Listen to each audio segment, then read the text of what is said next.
Hey, my name is ShawNshawN. I sell art on ShawNshawN.co. Today we're going to review The Unholy.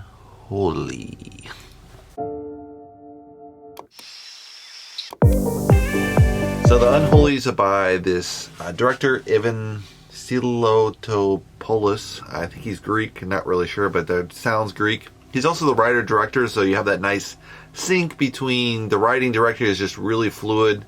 You can do a team of writers and then kind of pass it off to a director, but you have a much better vision for the whole movie if it's just one person. You also have the chance to go off the deep end and do something completely off the wall, but it has that really nice synced feel, I think, here. It's an hour and 39 minutes, so just right around that sweet spot, an hour and a half I like. I think it's appropriate for a horror film. It has Jeffrey Dean Morgan as this jaded reporter who kind of lost his job, and he's kind of on the outskirts. He used to be a big-time editor, and he's just trying to work his way back up and recover his status. William Sadler plays Father Hogan, this local father, Catholic priest, and he's the uncle of Alice.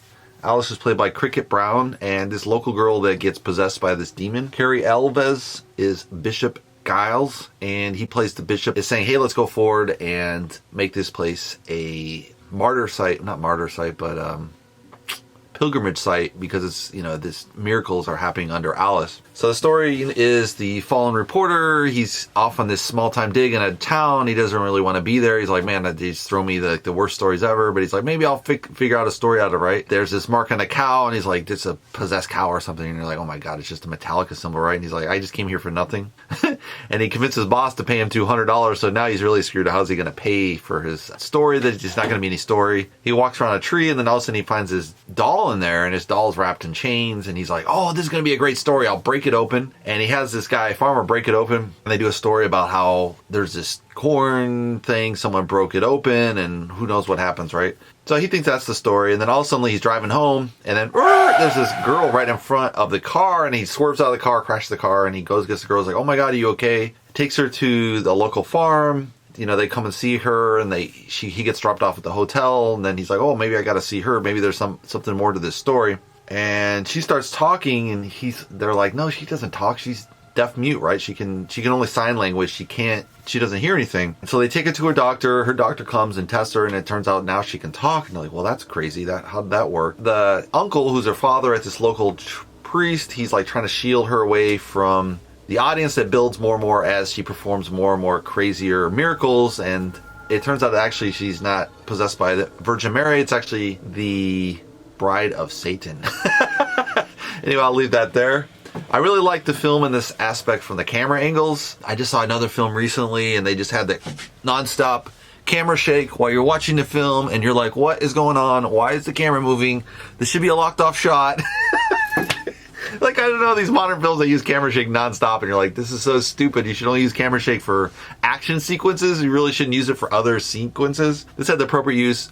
I don't think nothing stood out as far as camera shake, just appropriate kind of 1970s look to match probably the Exorcist era. That was kind of the golden age for horror, and a lot of modern horror, they kind of flip back to this era. Great cinematography, like appropriate use of zoom. They would zoom in and out to kind of show different cameras. They would have some blurry in the background, and then also you'd have kind of this demon come out of the blur and that kind of element. So it's really crucial, I think, in a horror film to use the cinematography very well to build up the suspense and the mystery and the scare. And so if you don't have good cinematography, color grading, all that kind of stuff, and good sets, it's just not going to work as a horror film. It's very crucial for a horror film to work, I think. So really good cinematography to really build that suspense in the story. There's minimal use of jump scares. A lot of films, they might have a lot of jump scares, and then it just gets over ridiculous, right? So I think there's maybe 2 jump scares in this, so it was really fun build. And builds up a lot of suspense, because when they jump scare, it is kind of scary you, because you're like, what are they going to jump scare, right? And so that's a really cool thing, just to have 1 or 2 jump scares in the whole film. You're just like, whoa! Just the right amount of jump scares to kind of jolt the audience. They had a kind of a copy of, a lot of horror films will pull from other horror films to use the similar elements. In this case, they're using, I think, from The Grudge, I want to say, or it's The Ring, I'm not sure, but it's the girl that crawls out of the TV. I think that's The Ring, but so they have the demon kind of crawling on her fours, and this kind of creepy take from The Ring, and you're like, okay, this is just a reuse. It's not as good because they use it too early in the film, so you see the demon pretty early in the film, so you're just kind of like, okay, that's just not scary if you show it over and over again. If you take a better way to shoot the film would have been like, If you look back to the 1970s with Alien, you really probably halfway through the film until you see the alien.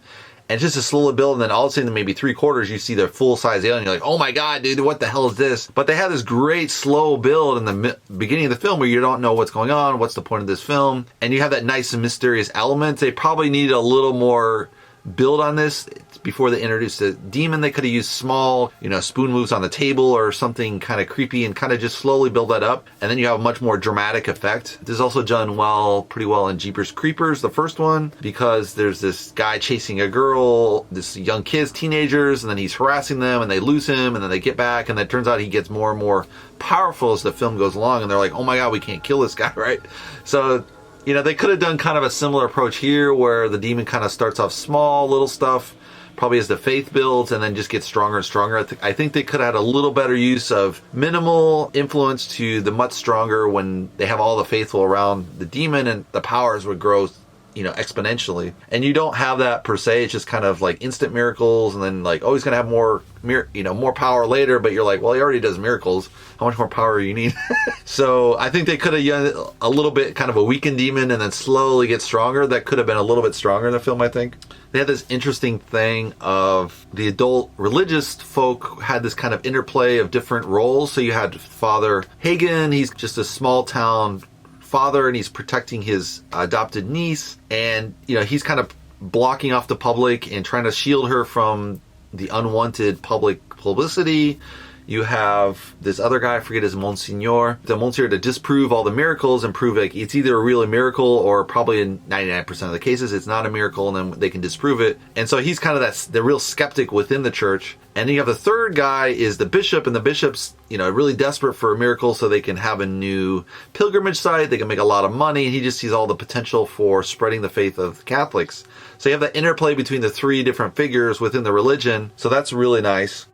There's also the dilemma for the reporter. First he's starting at the very bottom. He used to be a great reporter. Now he's like a shadow of himself. He's trying to wake his baby back up, and this story just keeps building and building and building, and he's becoming a superstar again. He's going to become an editor and all these great reporting things, but that's only if he sticks to the story that it was a miracle, which he thought in the beginning it was.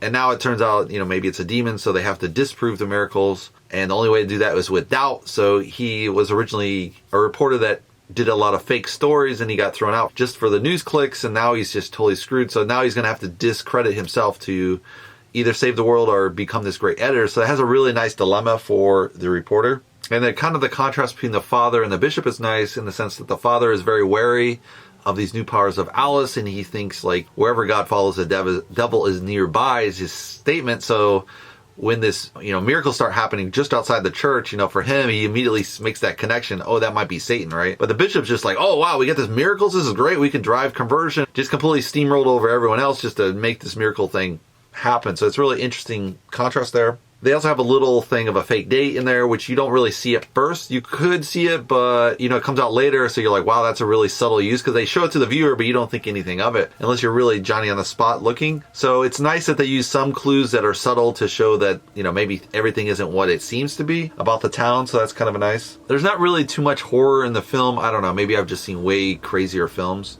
I think if they had used just a little touch of stronger horror, a little bit of gore in there, you would probably pass from PG-13 to R. So a little bit risking on the marketing side, because PG-13, you do hit the teenagers that love to go see this. But then at home, people can just rent anything. So I don't really know if you really need to apply to that. It just depends if you think you're going to get most of your marketing funds from going to the cinema on date nights, or kids are just going to secretly watch it at home and you make money that way. They're probably double dipping, kind of like, oh, they'll see it in the cinema and later they'll see it again. But horror films you probably just see once. I really like to see them in the cinema, because if they're really scary, it really hits you strong. Whereas on TV, it's a scary, but you can always pause it and like catch your breath. But a movie, they just keep going. So if they really nail it out of the park, you just be like, you'll start breathing heavy and really get into the film, or eat a lot of popcorn really fast. I think it's a decent, horror film, no flaws, but it could have been a little stronger, I think, with gore to kind of make it that more over the top, like Guillermo del Toro. I think he did this Spanish film about the Civil War horror film, and they literally cut this guy's mouth all the way to the back, and you're like, what the heck is that, right? And it was just kind of out of the blue, and it just was super creepy. And yeah, you kind of need that, I think, in a horror film, just to kind of jar people. And this film has some scary moments, but it's really just a PG-13. It's nothing scary. I like a good scary film without too much gore, but I think it needs a little bit of a Quentin Tarantino touch to make it that little much like, oh my God, what the hell was that we just saw, right? So I think that could have been a way to improve the film, but it's a solid horror film, I think. Nothing out of the ordinary, but no flaws. So, definitely, a solid B, I would say, as a movie on an ABCD movie. So yeah, so I'd recommend it. It's entertaining. It's probably a one-time view. If you'd like to subscribe, you can subscribe below. And I'll see you in the next movie review. Thanks for watching, guys.